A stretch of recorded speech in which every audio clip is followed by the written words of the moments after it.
Hello everyone. The last session we were studying about the kingdom Monera, and we also studied about the bacteria, eubacteria and then archaebacteria, and then at last we studied about the mycoplasma. We understood how the mycoplasma will be and they lack cell wall, they can live without oxygen. So those are all comes under the kingdom Monera. And in the next kingdom, so in this session we are going to start with the kingdom Protista, right? So as we understood in the first session of this chapter, the biological classification, there are 5 kingdoms proposed by R.H. Whitaker in 1969. So successfully we completed the kingdom Monera, and now we are going to start with the kingdom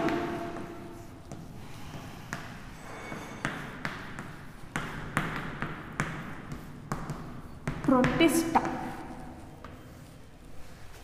So the kingdom Protista, let us understand the characteristic features of kingdom Protista now.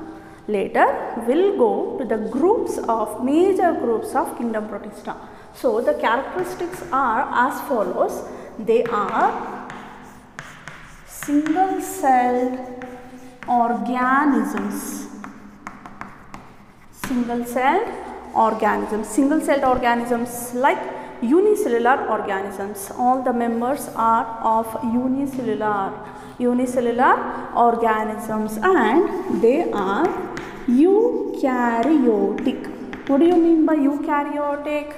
In the first kingdom we studied the members are prokaryotic, but here the members are eukaryotic. They have true nucleus and they have membrane bound organelles.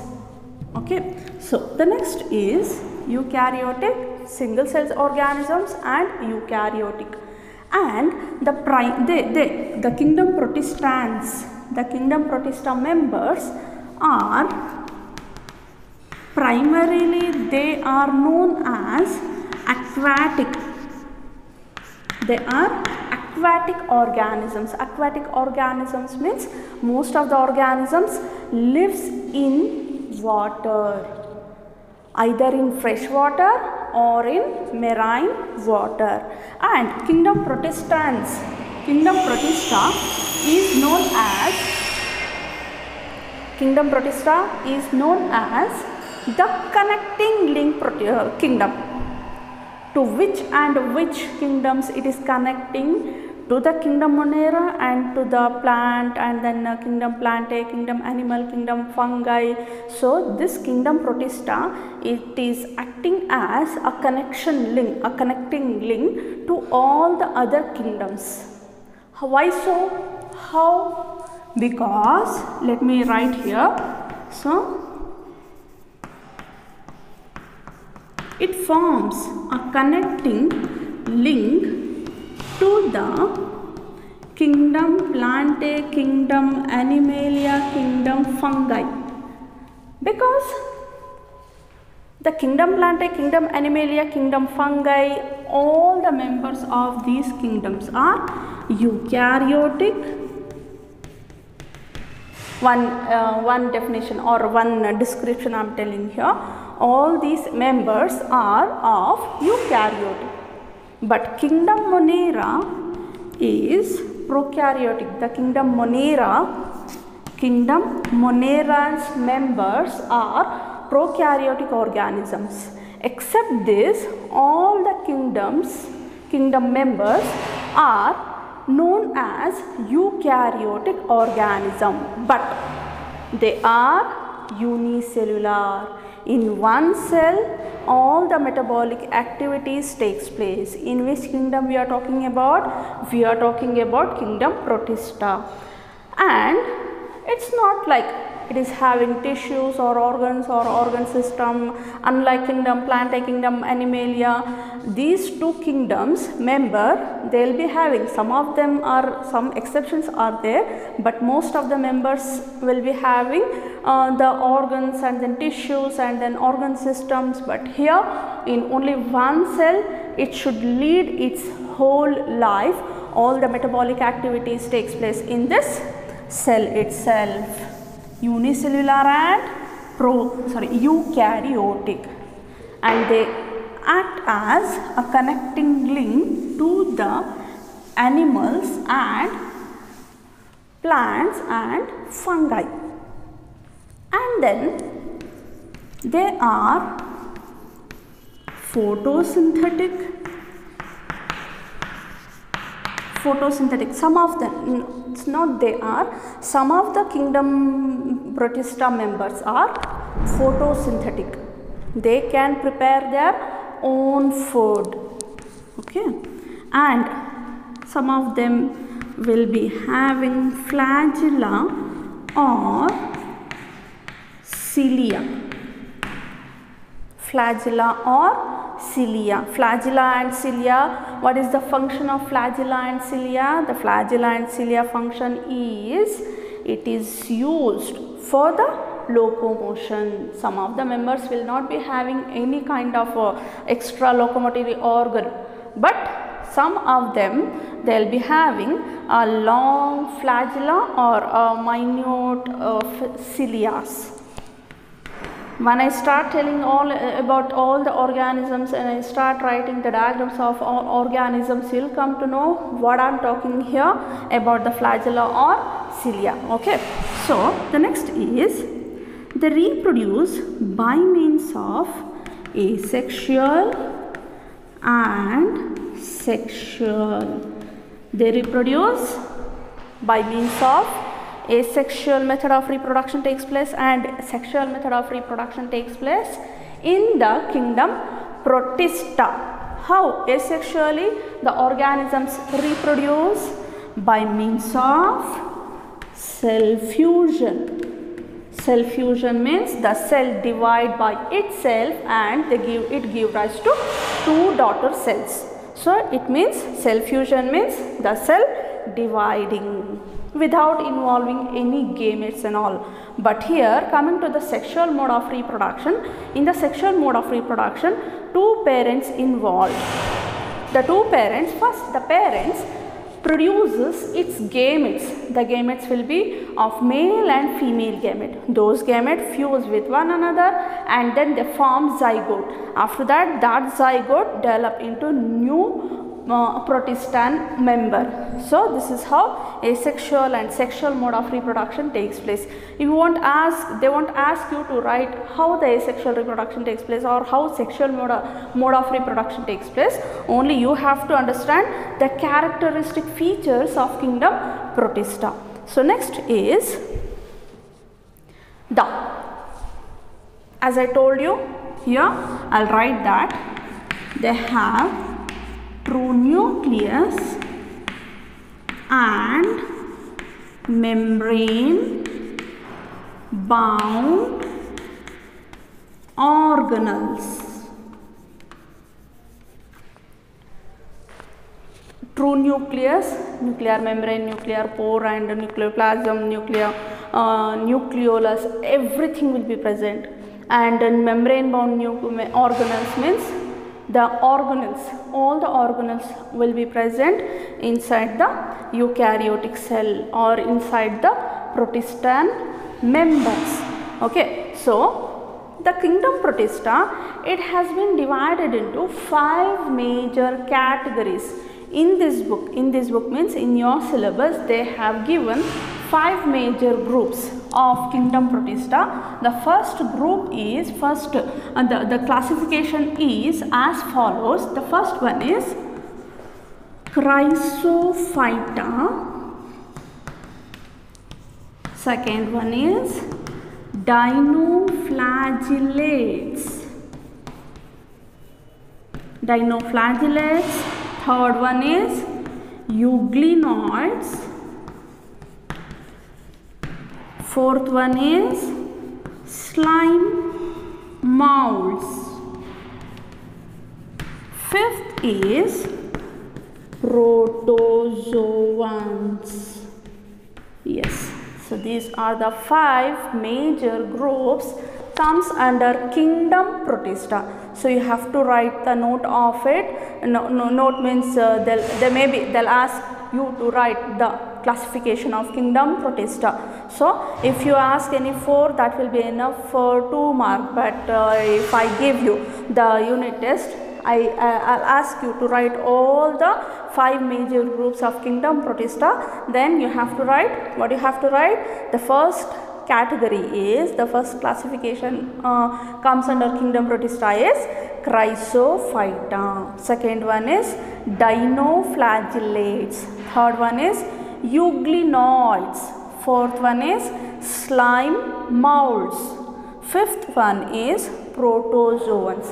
Again, in the protozoan, 4 more subgroups are there. When I come to the protozoan, there I'll tell you what are those subgroups. Okay, so we'll start from the Chrysophyta. Let me write here itself.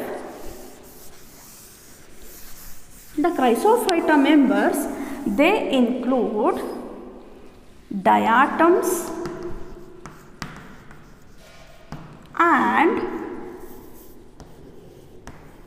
desmids. So what is diatoms or what is desmids?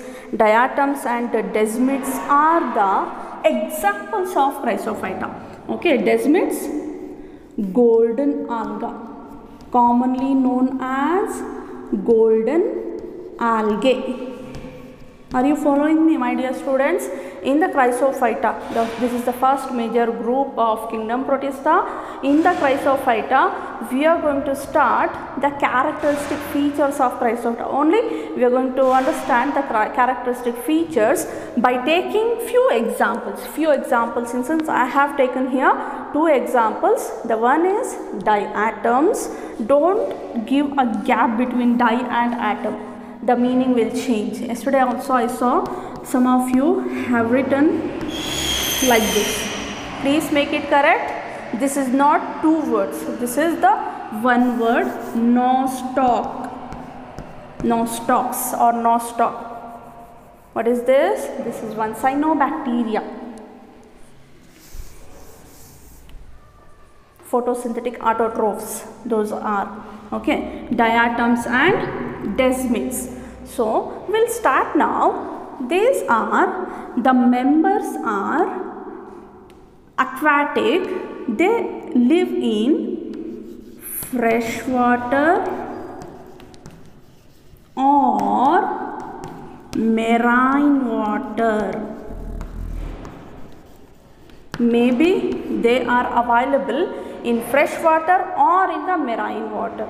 Okay, in both of the water bodies, the Chrysophyta members are available. They found in fresh and marine. Fresh means what? Marine means what? Marine means oceanic water or salt water. Fresh water means it is fit for drinking. Fresh water in sense we can, so the salt content will not be there. Okay.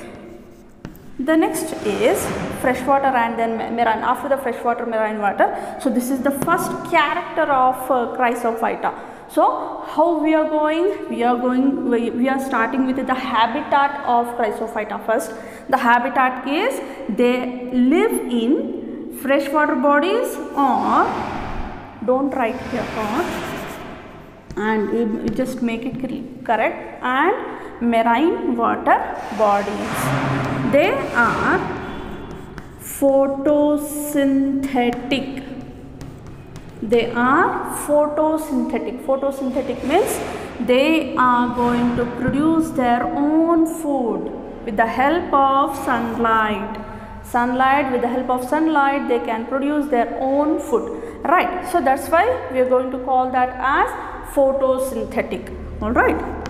So let me tell you some feature, like some very special feature of diatom. The diatoms, the cell wall is covered by 2 thin shells,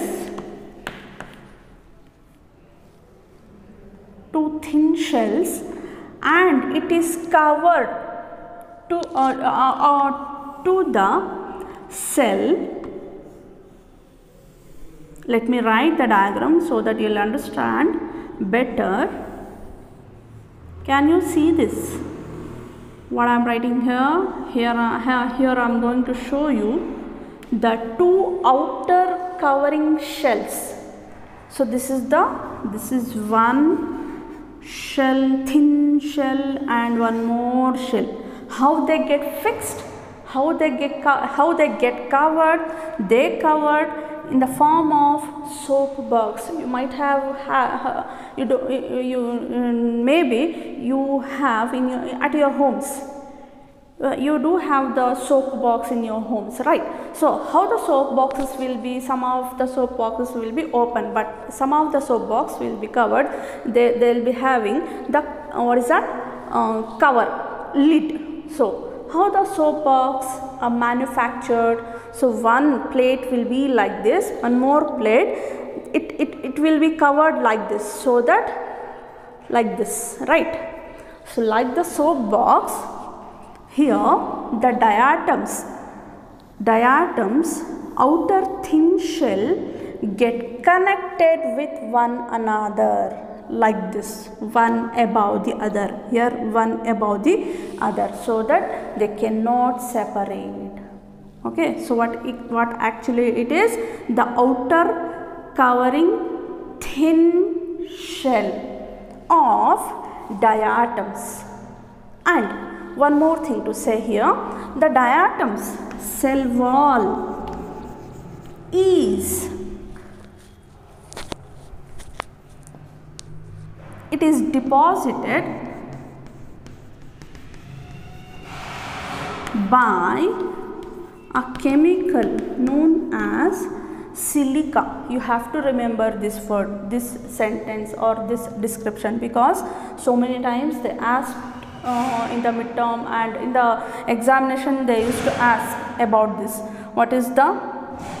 Which chemical component is present in the cell wall of diatoms?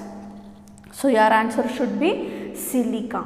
So because of the deposition of silica, remember, because of the deposition of silica in the cell wall of diatoms, it means here in the cell wall is made of silica. Because of this nature, the diatom cell wall is indestructible. They do not destroy. So they do not destroy because of the feature of which feature it has? Undestruction. It do not destroy. How long? Billions of years ago, it will over billions of years it will be remain as it is. What I am telling you? I am telling you about the cell wall. The cell, maybe the cell will destroy, maybe the animal will destroy, but maybe the organism will destroy, but the cell wall remains as it is. Why? Because it is deposited by the silica. So this silica is an undestructible component. Because of the presence of this feature, because of the presence of this indestructible chemical component, the cell wall remains as it is on the water bodies. The accumulation of all these cell walls made of silica, it looks like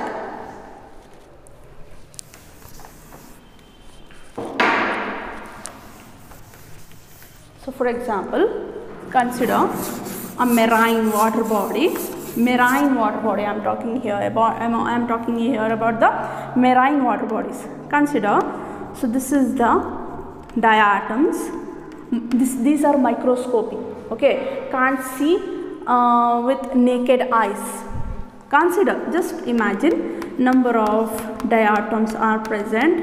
To some extent, to some period, diatoms may die, but the cell wall remains as it is. So the cell wall, because it is having the feature of undestroyable, so they accumulate on the water bodies or in the water bodies. They accumulate, they start accumulating. Over billions of years, the diatoms, they remain as it is. It means from billions of years ago, the cell wall of the diatoms, they accumulated on the water bodies or in the marine form. So because of this accumulation, it looks somewhat it looks some bump like or some bloom like structure. So that structure or that appearance is known as diatomaceous earth. So most of the time they have asked to write about the diatomaceous earth. What is diatomaceous earth? So the diatomaceous earth, the accumulation of large amount of cell wall,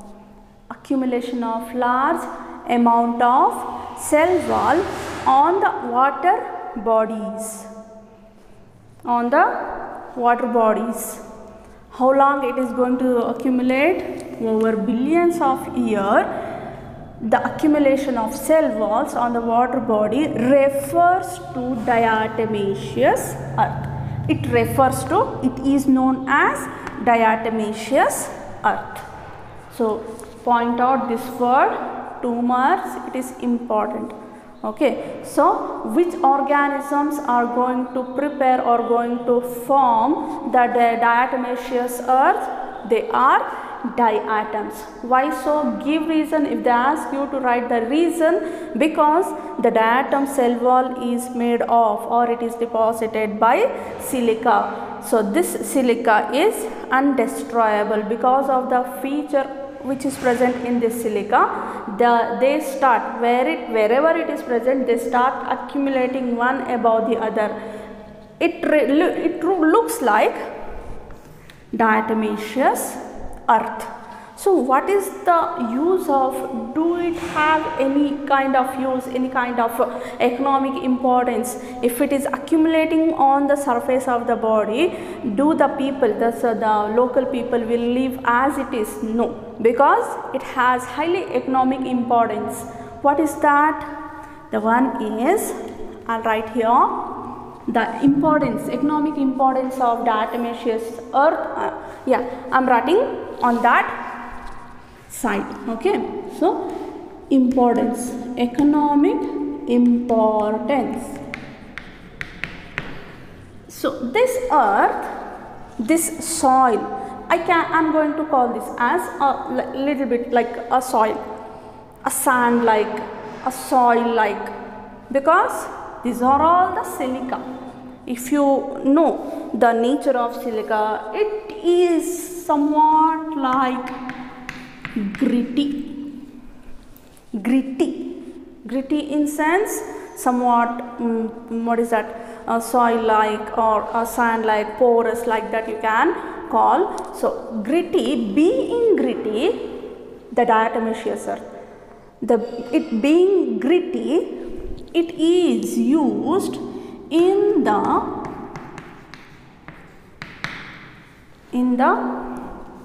let me erase this.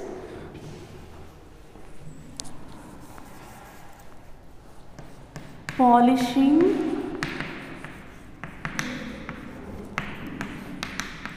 and filtration of oils and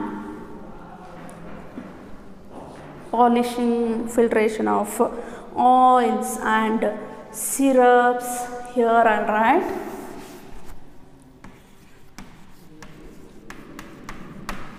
filtration of oils and syrups.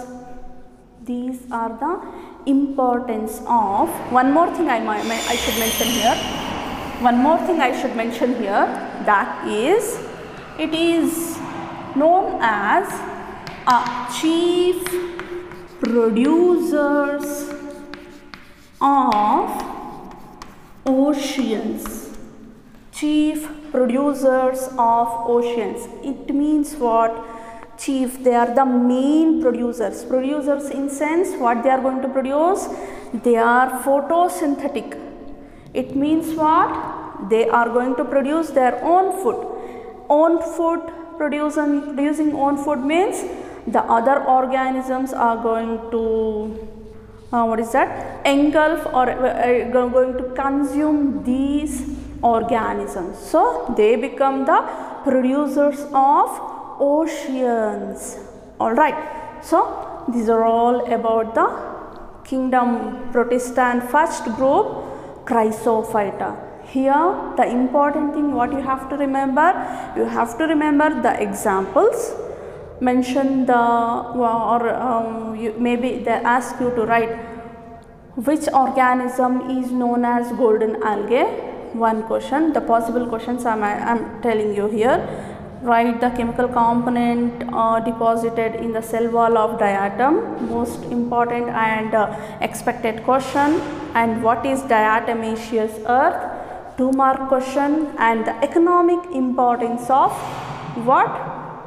Chrysophyta, or the economic importance of diatomaceous earth. So these 4 questions, possible questions, maybe they'll ask to write in the examination. So don't leave this chapter or don't leave this concept.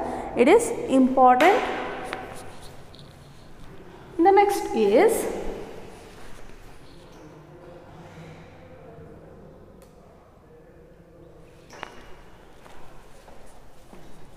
we'll move on to the next concept.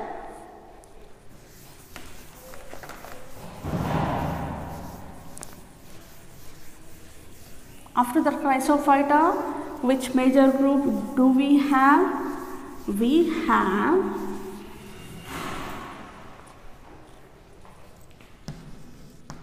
dinoflagellates. Dinoflagellates, the name itself saying two, having 2 flagellas. Having 2 flagellas in sense, let me write here the features, characteristic features of dinoflagellates. The first is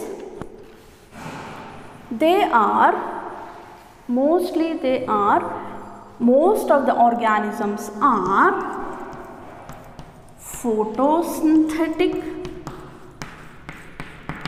and marine form. Marine form means in sense they found in the oceans. Okay, one point. Second one is they are available in yellow. Maybe the organisms are, some of the organisms are yellow in color, some of them available in brown color, some of them available in blue color, some of them are in red color. What is the reason of having all these different colors? Why so? Because one more color we have, that is green color. What is the reason of having all these different shades of dinoflagellates? Because of the presence of pigment. Presence of pigments. If green color pigment is present in the dinoflagellates, that will become a green dinoflagellate. Like that, in each of the organism, based on the presence of the pigments in their cells, the color varies. And then next is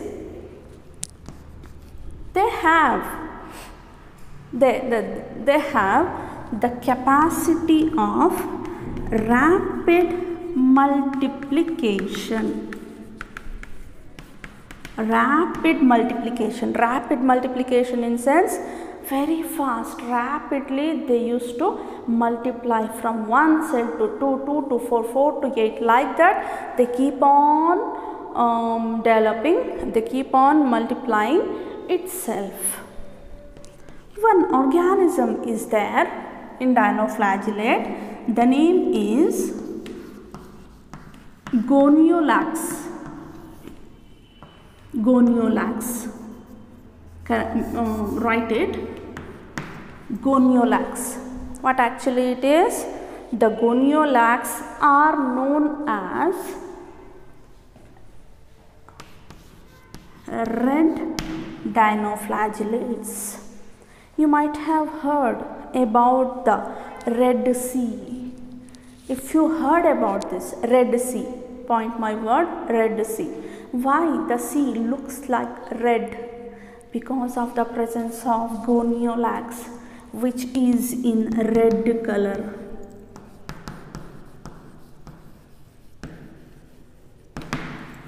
Okay, so they have the capacity of rapid development, rapid multiplication. They can cover all the water body very fast. They can cover the water body and it let the sea appear as a red color. Okay, so that is the reason behind it. Why it is red in color? Because of the presence of this organism. Which organism it is? It is a red dinoflagellate. The name is Goniolax. This is the 1 mark question used to ask in the examination. And they have the cell wall is deposited by cellulosic plates. Let me write next.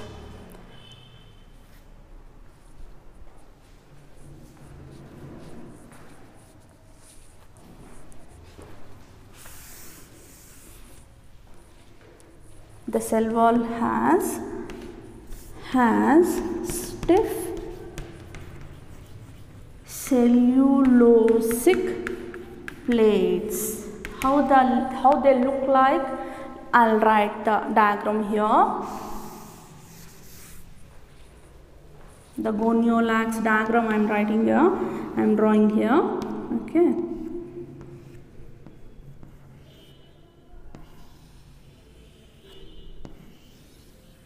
So this is how the Goniolax looks.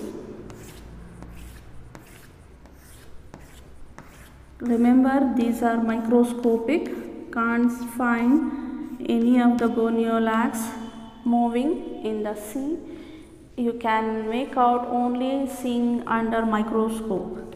And this Goniolax cell wall has a stiff, or it is made of stiff cellulosic plate. The outer cell wall are made of stiff cellulosic plate, and they have 2 flagellas. The name itself saying dinoflagellates. They are having 2 flagellas. One flagella run longitudinally on the body. Like this, the one flagella runs. One more flagella, it transversely present. It is, let me draw this first, later I will tell you. One more flagella, it will be like this. Just it has rotated itself on the cell plate of the dinoflagella transversely, like this. One flagella is running longitudinally, one more flagella is running transversely on the cell plate. Consider this is the cell plate. On the cell plate, the flagella it just rotated transversely. Okay, so next is, wherever the dinoflagellas are present, they are releasing, they can release, or they will release some toxic materials. Because of the releasing of that toxic materials, the other marine forms or marine organisms will die. So this is also one feature you have to write. toxins released by such algae, toxins releasing from such algae, from such dinoflagellate, makes the other organisms, the other organisms wherever these red algae or these dinoflagellas are present, because of the releasing of the toxic material, the other marine forms will evenly die. Okay, so dinoflagellates, one you have to remember here about the goniolacs. One more is what is that? They have the rapid multiplication property, and they are available in different color. Why it is available in different colors? Because of the presence of pigments inside the body. Okay, so if you have any doubts, just ask me, I'll make it clear. One more thing I have to add in this session, it is about the question paper pattern of first online test. The question paper pattern will be as follows. Okay, so first time you are facing the test in the PUC, right? So let me tell you how the question paper will be, how many mains will be there and how many questions will be there. Just follow it. Okay, in the first main you have to answer all the questions, and the question paper will be for 25 mark. In the first main there will be having 5 questions for 1 mark. 5 questions for 1 mark. In the first main 5 questions will be present. 1 mark question, 1 mark or 1 word question. No need of writing. If I ask you to write only, if you ask you to write only 1 word, it is more than enough to write only 1 word. No need to write all the sentence and all. I want the exact answer, not the the unnecessary sentence. Okay, if the sentence is necessary, don't skip that. All right. In the second main, the questions will be, the marks of second main is 2 mark, and you have to write only 2 questions. Out of 3, you have to choose any 2 questions. Then how many questions will be there? There will be 3 questions. Remember, the question number continues. Don't write in the second main, don't consider the question number will be 1 or 2 or 3. The question number will be 6, 7, 8. Make the habit of writing these question numbers, because if you forget to write the question numbers, you won't get any marks. If the answer is correct, we won't put the marks and all. Okay, in the third main, out of 3, you have to pick any 2 questions. You have to answer any 2 questions for 3 mark. This main is of 3 questions or 3 mark questions. This main is of 2 mark question. This main will be of 1 mark question, and the question number here I'll write 9th, 10th, 11th.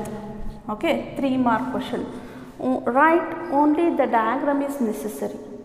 If the diagrams are necessary, then only you have to draw the diagram. Unnecessarily don't write the diagram. Okay.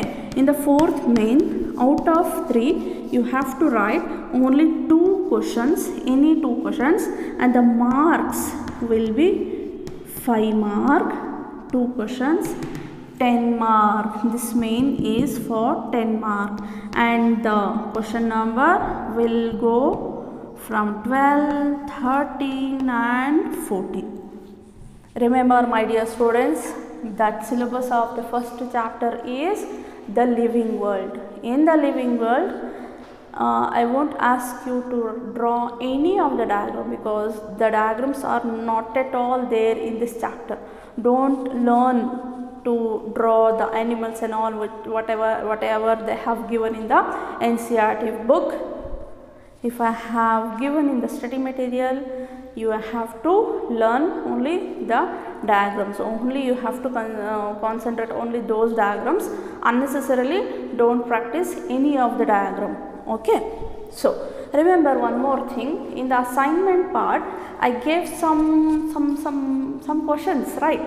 For 1 mark I gave 20 questions and 2 mark and 3 mark. I have not given any 5 mark question in first chapter, right? So don't worry, whatever I have given for 3 mark, I'll add one more question to that, like what are the taxonomical aids, describe the taxonomical aids. The taxonomical aids are 4 to 5 in number, right? You have to write all the taxonomical aids. So that will be for 5 mark. And the next is, so maybe I'll ask you to write the defining properties of living organisms, maybe, and then the systematic position of human being or housefly, maybe like that kind of questions I'll ask you in the for the 5 mark question. Don't consider, if I have not given in the assignment, I won't give the 5 mark question in the exam also. I'll stretch the question, I'll give in the tests. Alright. So with this I'll end this session. If you have any doubts regarding to the question paper pattern or to the chapter related, if you have any chapter related doubts, please ask me. Thank you.